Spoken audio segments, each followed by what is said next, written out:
Reel बनाने वाली घमंडी स्टूडेंट। शिवानी, इस बार स्कूल में सबसे कम मार्क्स तुम्हें ही मिले हैं। रूहानी, ये पढ़ाई लिखाई मेरी बस की बात नहीं है। वो तो बस मैं अपने पापा के कहने पर पढ़ाई करने आ जाती हूँ। मुझे तो बस शादी करके अपने पति के साथ रानी बनकर रहना है। शिवानी, आज के जमाने में भी तुम ऐसे सोच सकती हो? अरे आजकल तो लड़कियाँ क्या नहीं करती। कर तो रही हूँ, रील बना रही हूँ, और देखना जिस दिन मैं फेमस हो गई ना, उस दिन सभी लोग मेरे आगे पीछे घूमेंगे। अगर बाई चांस नहीं फेमस हुई तो क्या करेगी? कभी सोचा है? इंसान को हमेशा प्लान ए के साथ प्लान बी भी लेकर चलना चाहिए, है ना? प्लान बी, शादी करके ससुराल में सब पे हुक्म चलाना। तेरा सही है बहन, तू कभी नहीं सुधर सकती। चल अब जल्दी से मेरा 2-4 रील बना दे, मुझे अपलोड करना है। शिवानी की माँ नहीं थी। शिवानी का पालन पोषण उसके पिताजी ने ही किया था। शिवानी के पिता राम प्रकाश बिजनेसमैन थे और वो अपनी बेटी शिवानी से बहुत प्यार करते थे, और अपने पिताजी के इसी लाड प्यार की वजह से शिवानी बहुत ही ज्यादा घमंडी और बिगड़ैल हो गई थी। 10वीं तक तो शिवानी जैसे तैसे करके पास हो जाती है, लेकिन इस बार 12वीं के इम्तिहान में वो फेल हो जाती है। शिवानी, ये सब क्या है? तुम 12वीं में फेल हो गई हो? ओफो पापा, ये पढ़ाई लिखाई में कुछ नहीं रखा, और आपको तो पता ही है मेरा पढ़ने लिखने में बिल्कुल मन नहीं लगता। मैं तो बस सोशल मीडिया स्टार बनना चाहती हूँ। बस एक बार मैं फेमस हो जाऊँ, फिर देखना पिताजी मैं क्या क्या करती हूँ। ये आजकल के बच्चे सोशल मीडिया के चक्कर में आकर अपना भविष्य खराब कर रहे हैं। मेरी ही मती मारी गई थी जो मैंने तुम्हें स्मार्टफोन दिला दिया। अरे पापा, ये जमाना ही सोशल मीडिया का है। आजकल सभी स्मार्टफोन चलाते हैं और हर कोई अपना रील बनाकर सोशल मीडिया पर शेयर करता है।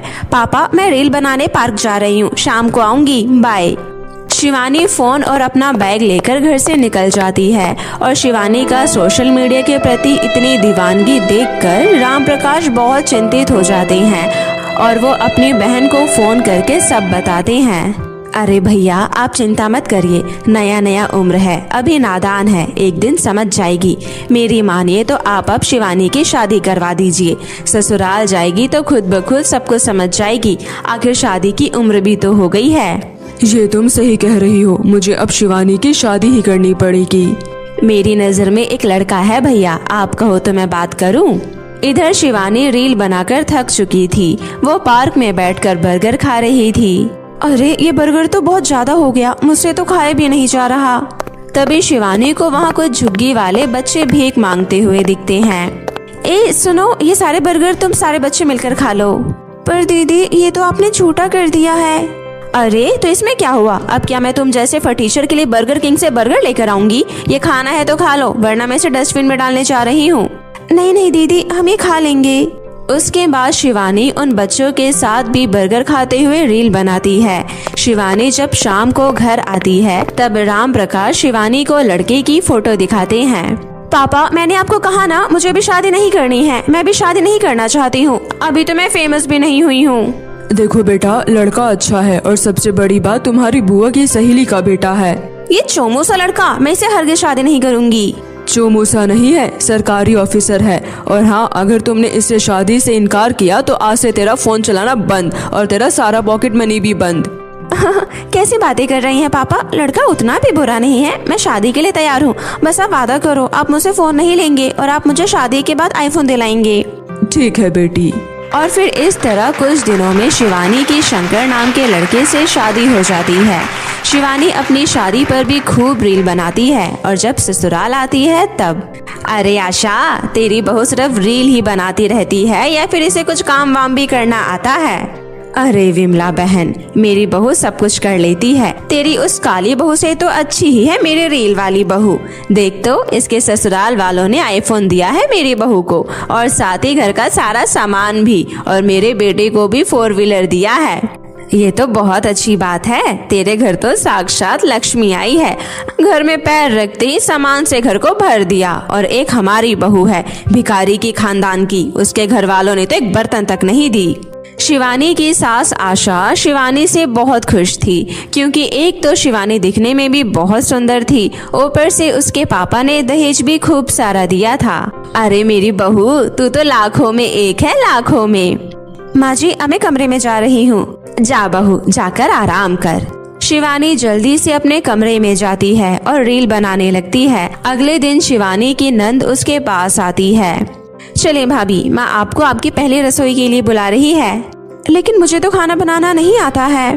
तभी उसकी सास आती है और वो शिवानी को सब कुछ कैसे बनाना है बताती है। उसके बाद शिवानी खाना बनाती है। 1 मिनट माँ जी, आप मेरा फोन पकड़िए और मेरा खाना बनाते हुए 2-4 रील बना दीजिए। ऐसे ही दिन बीत रहा था। शिवानी पूरे दिन बस फोन में लगी रहती थी, जिस वजह से अब तो उसकी सास और उसका पति भी उससे परेशान होने लगा था। आशा मंदिर से आकर अपनी बहू को आवाज लगाती है, बहू बहुत जोरों की भूख लगी है, खाना दे दे। अरे मुझे तो माँ जी का ध्यान ही नहीं रहा और ये खाना तो मैंने छोटा कर दिया है, अब क्या करूँ। वैसे भी ये खाना मुझे अच्छा भी नहीं लग रहा है। मैं एक काम करती हूँ, इसी को सासू माँ को दे देती हूँ, वैसे भी किसी को क्या ही पता चलेगा। उसके बाद शिवानी अपना जूठा खाना अपनी सास को खिला देती है। उसके बाद शिवानी फिर से घर का काम करने के बाद रील बनाने लगती है और किचन का गेट नहीं बंद करती। तभी एक पागल कुत्ता आकर दूध जूठा कर देता है। हे भगवान, ये पागल कुत्ता अंदर कैसे आ गया? अगर माँ जी को पता चला तो बहुत डांट पड़ेगी। शिवानी उस दूध को उठाकर रख देती है। रात में जब उसका पति शंकर आता है तब, शिवानी आज मुझे दूध नहीं दोगी क्या? जी लेकर आती हूँ। उसके बाद शिवानी वही जूठा दूध अपने पति शंकर को पिला देती है। तभी कुछ देर बाद शंकर की तबीयत बिगड़ जाती है और उसे हॉस्पिटल में एडमिट करवाना पड़ता है। देखिए, लगता है इन्होंने कोई इन्फेक्टेड चीज खा ली है, जिस वजह से इनके ब्लड में इन्फेक्शन हो गया है। उसके बाद शिवानी को अपनी गलती का एहसास होता है। भगवान जी मुझे माफ कर दीजिए, आज मेरी वजह से मेरे पति की ये हालत हो गई है। अगर मैंने वो कुत्ते का झूठा दूध उन्हें नहीं दिया होता तो उनकी ये हालत नहीं हुई होती। क्या तूने मेरे बेटे को कुत्ते का झूठा दूध दिया? अरे करम चली, इस तरह तो तू हम सबको किसी दिन जहर देकर मार डालेगी। नहीं, मुझे नहीं चाहिए तेरी जैसी बहू, तो आज से इस घर में नहीं रहेगी। माँ जी मुझे माफ कर दीजिए, आज के बाद से मैं कभी रील नहीं बनाऊंगी और घर का सारा काम अच्छे से करूंगी। मुझे घर से मत निकालिए। शंकर के बारे में सुनकर राम प्रकाश भी हॉस्पिटल आते हैं और 2 दिन के बाद शंकर की तबीयत ठीक हो जाती है, जिसके बाद शिवानी सबसे माफी मांगती है और फिर शंकर और उसकी सास शिवानी को माफ कर देते हैं और उस दिन से शिवानी एक अच्छी बहू की तरह जिम्मेदारी से घर का सारा काम करने लगती है। भीमपुर गांव में यशोदा नाम की एक औरत अपने बेटे किशन के साथ रहा करती थी और वो अपना घर चलाने के लिए बड़े बड़े लोगों के घरों में साफ सफाई का काम किया करती थी और उसका बेटा किशन भी उसके घर के कामों में उसकी मदद कर दिया करता था। और किशन गांव की ही एक सरकारी स्कूल में 10वीं कक्षा में पढ़ा करता था, लेकिन उसका पढ़ाई में ज्यादा कुछ खास मन नहीं लगता था। लेकिन उसे पेड़ पौधे और नई नई फसलों के बारे में जानना और पढ़ना बहुत अच्छा लगता था, इसलिए वो अपने आंगन में कई सारी सब्जियों के फसल उगाया करता था और पेड़ पौधे लगाया करता था। ऐसी ही आज भी। अरे किशन बेटा, कहाँ हो तुम? जल्दी आओ, नाश्ता कर लो, मुझे फिर काम पर भी जाना है। इतना कहकर यशोदा किशन को आवाज लगाती है, लेकिन उसके न आने पर यशोदा खुद आंगन में आकर देखती है और किशन से कहती है, अरे किशन बेटा, ये तुम क्या दिन भर बस इन पेड़ पौधों में लगे रहते हो और तुम्हें पढ़ाई नहीं करनी क्या? माँ, मुझे पेड़ पौधे लगाना और उनके बारे में जानना बहुत अच्छा लगता है। और देखो ना माँ, मैंने ये शिमला मिर्च का पौधा अभी लगाया है, कितना अच्छा लग रहा है ना। काश माँ हमारे पास भी कोई खेत होता तो मैं उसके अंदर कितने सारे सब्जियों के पौधे लगाता। अरे बेटा, तुझे तो पता है ना, मैं जैसे तैसे करके तुझे पढ़ा रही हूँ, तो ऐसे में हम खेत कैसे ले सकते हैं। और बेटा, इसलिए तो मैं तुम्हें हमेशा कहती हूँ कि तुम अपनी पढ़ाई लिखाई पर ध्यान दिया करो, क्योंकि पढ़ाई लिखाई करके ही तुम अपनी जिंदगी में कामयाब बन सकते हो और एक अच्छी नौकरी करके पैसे कमा सकते हो। इसलिए बेटा ये सब छोड़ो और अंदर जाकर अपना नाश्ता कर लो, मैं काम पर जा रही हूँ। और ऐसे ही कुछ दिन और बीत जाते हैं। तभी पड़ोस में रहने वाली मीना नाम की एक लड़की यशोदा के घर आती है और उससे कहती है, अरे काकी, किशन कहाँ है? अरे मीना बेटा, क्या हुआ? तुम ऐसे किशन को क्यों पूछ रही हो? अरे वो दरअसल काकी, कल किशन मेरे घर में मेरी एक किताब लेकर आ गया है, बस मैं वही लेने आई थी।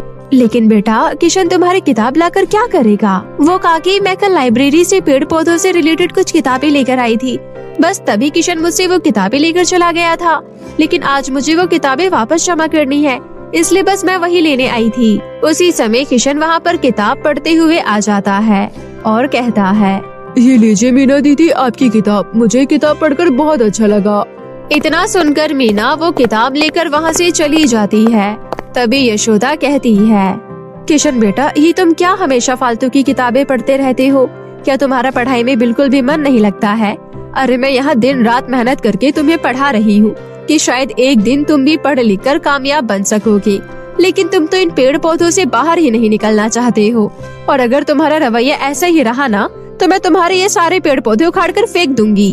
अपनी माँ की इन बातों को सुनकर किशन को बहुत बुरा लगता है, इसलिए वो उदास होकर अपने कमरे में जाकर बैठ जाता है और गुस्से की वजह से वो पूरे दिन खाना भी नहीं खाता है।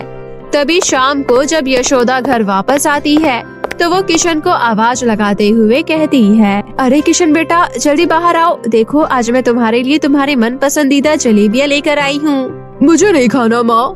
अरे किशन बेटा, मुझे माफ कर दो, मैंने सुबह तुम्हें कुछ ज्यादा ही डांट दिया, लेकिन कोई बात नहीं, अगले हफ्ते तुम्हारा जन्मदिन आने वाला है ना, तो बताओ तुम्हें क्या चाहिए? क्या सच में जो मैं आपसे मांगूंगा आप मुझे लाकर दोगी? हाँ बेटा, बोलो क्या चाहिए तुम्हें? तो आप मुझे सीताफल के बीज लाकर दीजिए।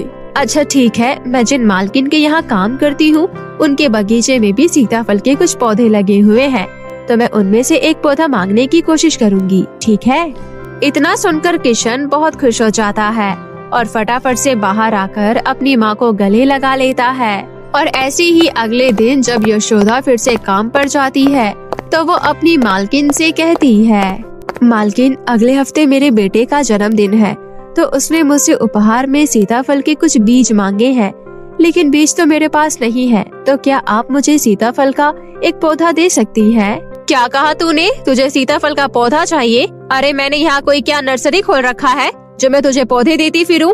इसलिए फालतू के काम छोड़ और जाकर अपना काम कर, समझी? इतना कहकर यशोदा की मालकिन उसे पौधे देने से साफ मना कर देती है, लेकिन बगीचे में काम कर रहा माली यशोदा को इस तरह दुखी देखकर उसे चुपके से एक सीताफल का छोटा सा पौधा लाकर दे देता है और उससे कहता है, ये लो यशोदा, इस पौधे को जल्दी से अपने थैले में डाल लो, वरना अगर मालकिन ने देख लिया ना तो वो मुझे नौकरी से निकाल देंगी। आपका बहुत बहुत शुक्रिया रमेश भाई। और इस तरह यशोदा किशन के बर्थडे वाले दिन उसके लिए सीताफल का पौधा लेकर जाती है और उसके लिए हलवे से बहुत ही सुंदर केक बनाती है और कहती है, ये लो बेटा तुम्हारा सीताफल का पौधा और ये तुम्हारा बर्थडे केक। और इस तरह यशोदा अपने बेटे का जन्मदिन बड़ी ही खुशी से मनाती है। लेकिन जब कुछ महीने बाद किशन का रिजल्ट आता है तो यशोदा उससे गुस्से में कहती है, ये सब क्या है किशन बेटा, तुम अपने एग्जाम में फेल हो गए। मुझे माफ कर देना माँ, लेकिन आप तो जानती हो ना कि मेरा पढ़ाई लिखाई में बिल्कुल भी मन नहीं लगता है। मेरा तो मन बस पेड़ पौधे और खेती करने में लगता है, और अगर ऐसे में मैं जबरदस्ती पढ़ाई करूँगा तो मैं ऐसे ही फेल होता रहूँगा। माँ प्लीज आप मेरे लिए कोई छोटा सा खेत खरीद दीजिए ना, मैं उसमें ढेर सारी फसलें उगाऊंगा और फिर उन फसलों को बेचकर पैसे भी कमा सकेंगे और फिर आपको अकेले पैसे नहीं कमाने पड़ेंगे। माँ ठीक है बेटा, अगर तुम्हारी यही इच्छा है तो मैं रामू काका से कहकर तुम्हारे लिए कोई छोटा सा खेत खरीदने की कोशिश करूंगी, क्योंकि तुम्हारी खुशी में ही मेरी खुशी है। इतना कहकर यशोदा शादी के सारे गहने बेचकर गांव से थोड़ा दूर एक छोटा सा खेत खरीद लेती है, और जब वो उसके बारे में अपने बेटे को बताती है तो वो ये सुनकर बहुत खुश हो जाता है। और अगले दिन वो खेत पर जाकर अपने आंगन के सारे पेड़ पौधों और सब्जियों को ले जाकर उस खेत में लगा देता है। और कुछ ही दिनों में किशन के खेत में बहुत सारी हरी भरी फसल उग जाती है। और जब एक दिन किशन अपने खेतों में खाद डाल रहा होता है, तभी एक बड़ी सी गाड़ी उसके खेत के कुछ पौधों को कुचलते हुए अंदर घुस जाती है। तभी किशन गुस्से में उससे कहता है, अरे ये आपने क्या कर दिया? आपको दिखाई नहीं दे रहा कि ये मेरा खेत है? कोई रोड नहीं जिस पर आप इतनी तेजी से गाड़ी चलाते हुए आ रही हैं, और आपकी इस लापरवाही की वजह से मेरी कितनी फसल खराब हो गई। तेरी इतनी हिम्मत, तुम मुझसे जवान लड़ा रहा है? अरे तेरे जैसे दो कौड़ी के खेती करने वालों को तो मैं यूँ खरीद लेती हूँ, और तो मेरे सामने आवाज ऊंची कर रहा है। अरे तुझ जैसे ना जाने कितने नौकर मेरी दुकान में काम करते हैं, समझा? और ये लो पैसे, अपनी फसल फिर से उगा लेना। इतना कहकर करुणा किशन के मुंह पर कुछ पैसे निकालकर फेंक देती है, और उसके ऐसी हरकत देखकर किशन गुस्से में उससे कहता है, लगता है आपको पैसों की बिल्कुल भी कदर नहीं है, तभी तो आप पैसों का इस तरह अपमान कर रही है। अरे ये पैसों की पूजा करना गरीब लोगों का काम है, हम जैसे अमीरों का नहीं। और वैसे भी मार्केट में मेरी सबसे बड़ी बेकरी की दुकान है, जहाँ ना जाने रोज कितने बड़े केक बिकते हैं, और तुम जैसे लोग मेरे लिए काम करते हैं। हाँ। इतना कहकर करुणा वहाँ से चली जाती है। और करुणा कोई और नहीं बल्कि यशोदा की मालकिन थी, जिसके यहाँ यशोदा साफ सफाई का काम किया करती है। और उस दिन करुणा की ऐसी हरकत की वजह से किशन बहुत ज्यादा दुखी हो जाता है। तभी उसकी माँ उससे कहती है, अरे किशन बेटा, क्या हुआ? तुम इतने उदास क्यों लग रहे हो? और हाँ, तुमने अभी तक अपने सीताफल के पौधे को अपने खेत में क्यों नहीं लगाया? हाँ माँ, मैं कल सीताफल के पौधे को ले जाऊंगा, क्योंकि मेरी कुछ फसलें खराब हो गई हैं, तो उसकी जगह मैं सीताफल का पौधा वहाँ पर लगा दूंगा।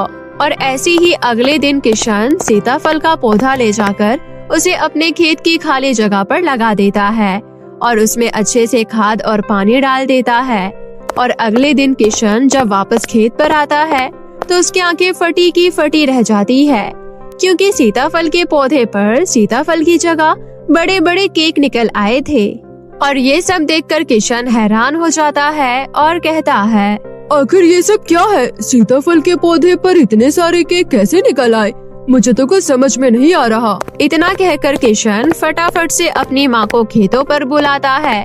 और जब यशोदा ये सब देखती है तो वो कहती है, अरे बेटा, कल तक तो ये सीताफल का पौधा एक मामूली पौधा था, लेकिन आज इसके पौधे पर सीताफल की जगह इतने बड़े बड़े केक कैसे आ गए?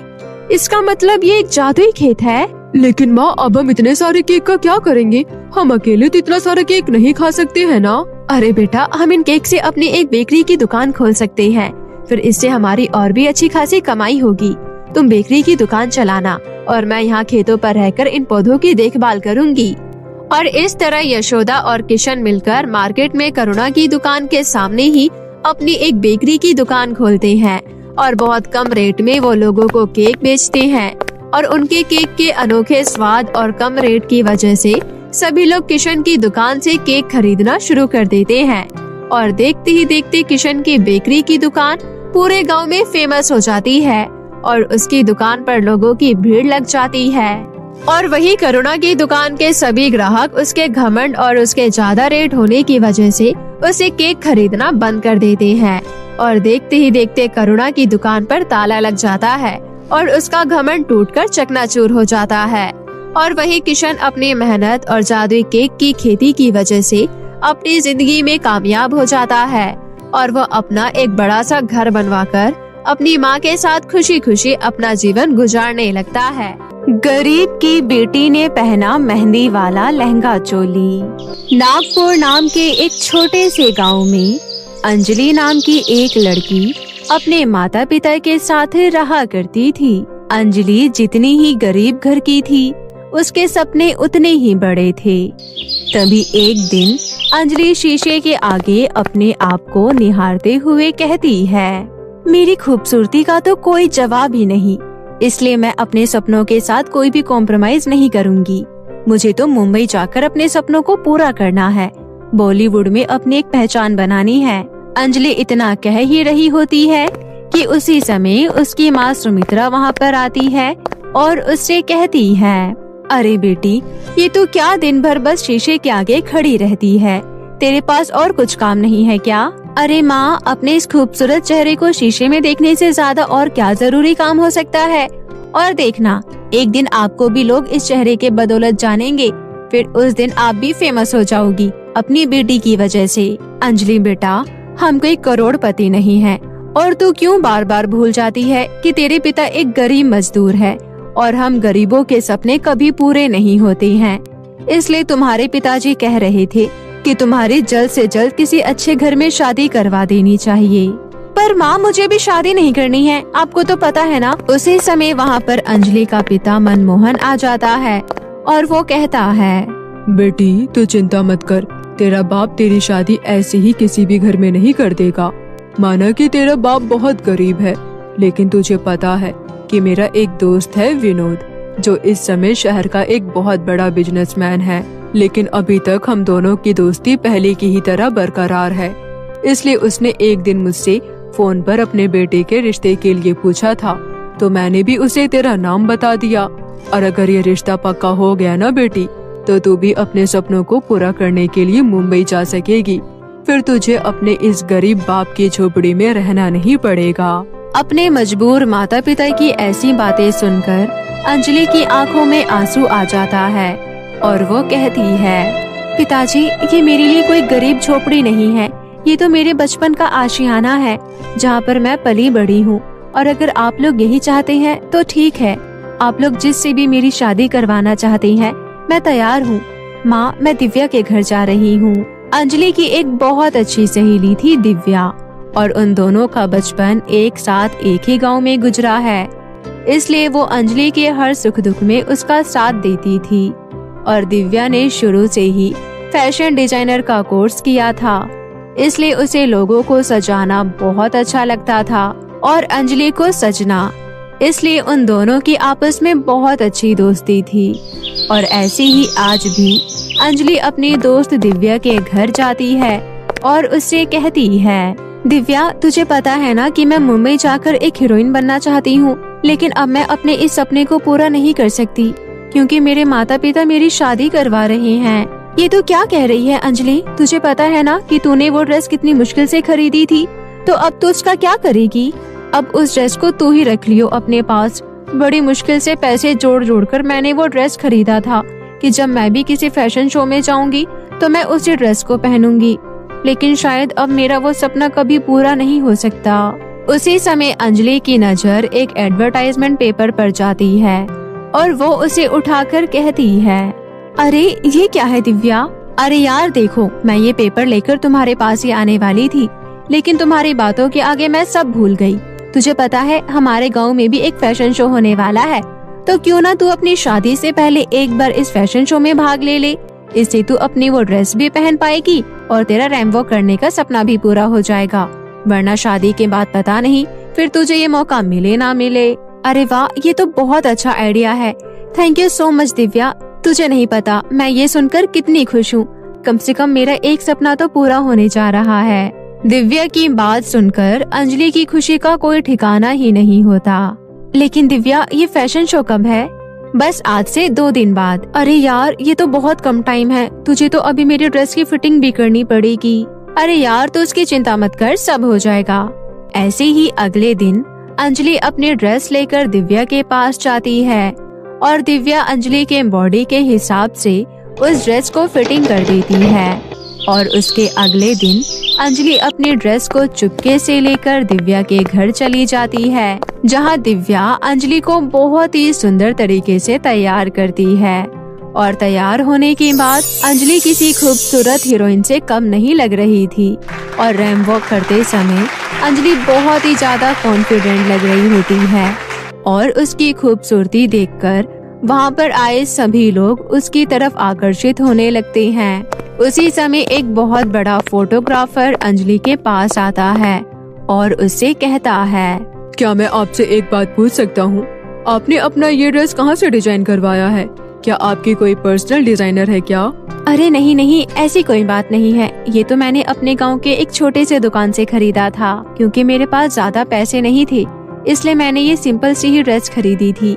ये तो मेरी सहेली ने इस पर कुछ फ्लावर और मोतियाँ लगाकर इसे और भी ज्यादा सुंदर बना दिया। सच कहूँ, वैसे तो यहाँ पर बहुत सारे सुंदर सुंदर मॉडल्स है, लेकिन आपकी सुंदरता और आपकी सादगी के आगे ये सब कुछ नहीं है।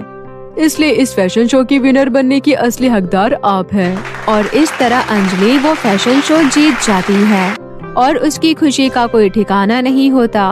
और वहीं वो फोटोग्राफर अनुज अंजलि की सादगी पर अपना दिल हार बैठता है। इसलिए अगले दिन जब विनोद अपने बेटे अनुज से कहता है, अरे बेटा, जल्दी तैयार हो जाओ, आज तुम्हें मेरे दोस्त की बेटी को देखने भी तो चलना है। डैड, मुझे किसी लड़की को नहीं देखना है, क्योंकि मुझे पहले ही कोई और लड़की पसंद आ चुकी है। अच्छा, तो ये बात है, लेकिन कोई बात नहीं बेटा, मैंने अपने दोस्त को जवान दी है, तो तुम एक बार उसकी बेटी को चलकर देख तो सकते हो, फिर आगे देखेंगे क्या करना है। और इस तरह अपने पिता की बात मानकर अनुज मनमोहन की बेटी अंजलि को देखने उसके घर आता है और अंजलि को देखते ही उसकी आंखें फटी की फटी रह जाती है और वो फटाफट से इस रिश्ते के लिए हाँ कर देता है। चलो ये तो बहुत अच्छी बात है कि मेरे बेटे को आपकी बेटी पसंद आ गई। तो अब जल्द से जल्द इन दोनों की शादी करवा देते हैं। इस तरह विनोद मुंबई के एक बड़े से रिजॉर्ट में शादी की सारी तैयारियां करवाता है, जहां पर मुंबई की बड़ी बड़ी हस्तियां शादी में शामिल होती हैं। और अंजलि अपने ससुराल से आया हुआ लहंगा ही पहनकर तैयार हो रही होती है। अब मेरी दोस्त बिल्कुल रेडी है, इसलिए अब तो नीचे जा सकती है। इतना कहकर दिव्या अंजलि को लेकर नीचे जा ही रही होती है कि उसी समय डेकोरेशन की तारों में अंजलि का पैर फंस जाता है और नीचे लगे फ्लावर के कांटों में फंसकर अंजलि का ब्लाउज और लहंगा फट जाता है, जिसे देखकर अंजलि बहुत घबरा जाती है और वो कहती है, दिव्या अब क्या होगा? मेरा लहंगा और चोली तो इस कांटे में फंसकर फट गया, अब मैं क्या करूं? तो चिंता मत कर, मैं सब कुछ ठीक कर दूंगी, तो बस जल्दी से मेरे साथ कमरे में चल। दिव्या अंजलि के ब्लाउज के पूरे बैक के कपड़े को ही काट कर निकाल देती है और दोनों हिस्से को एक सुंदर सी डोरी से जोड़ देती है और उसके लहंगे के फटे हुए कपड़ों को भी काट कर निकाल देती है। उसी समय अंजलि कहती है, ये कैसा लहंगा और चोली है? तूने तो उसका आधा कपड़ा ही काट कर निकाल दिया। अरे तू चिंता क्यों कर रही है? तुझे तो मेरे हाथों के जादू का पता ही है। बस मेरे हाथ में एक बार मेहंदी की कीप आने दे, फिर कोई बता ही नहीं पाएगा कि ये मेहंदी है या फिर ब्लाउज और लहंगे का कोई नया डिजाइन। इतना कहकर दिव्या अंजलि के बैग पर मेहंदी से ब्लाउज का बहुत ही सुंदर डिजाइन बना देती है और कटे हुए लहंगे की जगह पर भी मेहंदी से बहुत ही सुंदर डिजाइन बना देती है। जिसके बाद अंजलि का न्यू डिजाइन का मेहंदी लहंगा और ब्लाउज देखकर हर कोई हैरान हो जाता है और उसकी खूबसूरती की तारीफ करने लगता है।